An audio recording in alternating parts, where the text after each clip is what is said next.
राज्याचे ग्रामविकास मंत्री आणि सोलापूर जिल्ह्याचे पालकमंत्री जयकुमार गोरे गुरुवारी सायंकाळी सोलापूर शहरातील एका सामुदायिक विवाह सोहळ्यात उपस्थित होते। यावेळी त्यांनी विविध राजकीय घडामोडींवर भाष्य करत विरोधकांवर टोलेबाजी केली।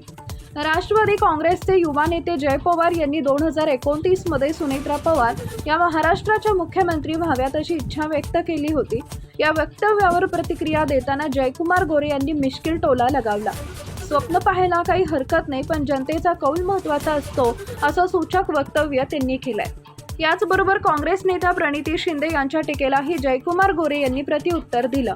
राज्य सरकार विकासाच्या मुद्द्यावर काम करत असून ते विरोधकांकडे ठोस मुद्दे नसल्यामुळे ते केवळ टीका करत असल्याचं त्यांनी म्हटलंय। त्यांच्या या वक्तव्यामुळे राजकीय वर्तुळात पुन्हा चर्चांना उधाण आलंय। सोलापूरच्या जनतेने कन्फ्यूज व्हायचं बिलकुल कारण नाही, कारण आदरणीय ताईसाहेब आहेत त्या दिल्लीच्या रस्त्याबाबतीत विचार करतात, ते शहराच्या आणि ज्या जिल्ह्याच्या रस्त्याबाबतीत ते विचार करत नाहीत। ज्या ठिकाणी राहुल गांधीच्या घरी चांगला रस्ता जातो त्या ठिकाणी त्या रस्त्याचा त्यांच्याकडे विचार असतो। त्यामुळे या ठिकाणी आपण पाहिलं असेल की आमचे सचिनदादा असतील, आदरणीय बापू असतील, यांनी त्या रस्त्याचा पाठपुरावा केला आणि तो रस्ता आता मंजूर झाला। आपण बाकी सगळ्या विषय बाजूला ठेवून खरं तर खऱ्या अर्थानं या परिस्थितीमध्ये विकास काम कोण करत आहे, विकास कामाला पाठबळ कोण देत आहे आणि भारतीय जनता पक्षाच्या सरकारच्या माध्यमातून एक एवढ्या मोठ्या प्रमाणावर विकास काम होताना आपण सगळेजण पाहतोय।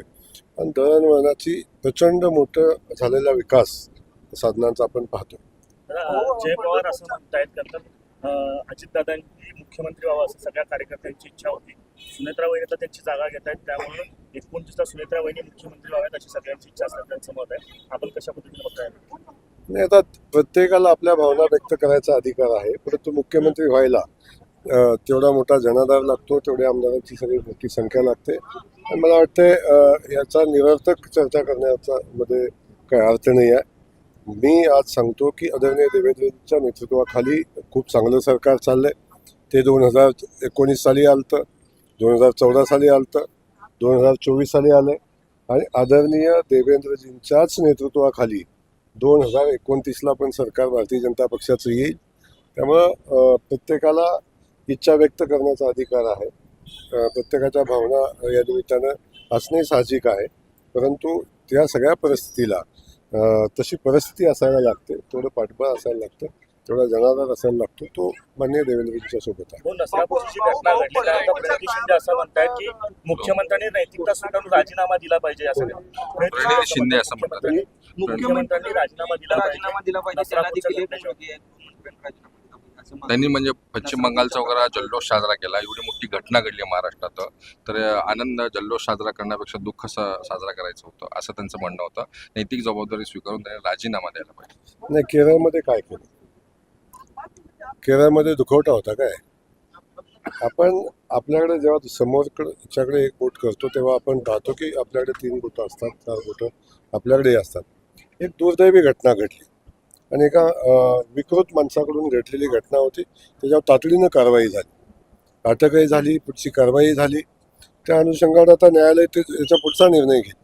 पोलिसांनी पोलिसाचं काम केलं, सरकारनं सरकारचं काम केलं, तरीसुद्धा अशा घटनांचं समर्थन करणं योग्य नाही। अशा घटना खूप चुकीच्या आहेत, अशा घटना समाजाला काळिमा फासणाऱ्या आहेत, आपल्या सगळ्यांसाठीच ते लांछनास्पद आहेत।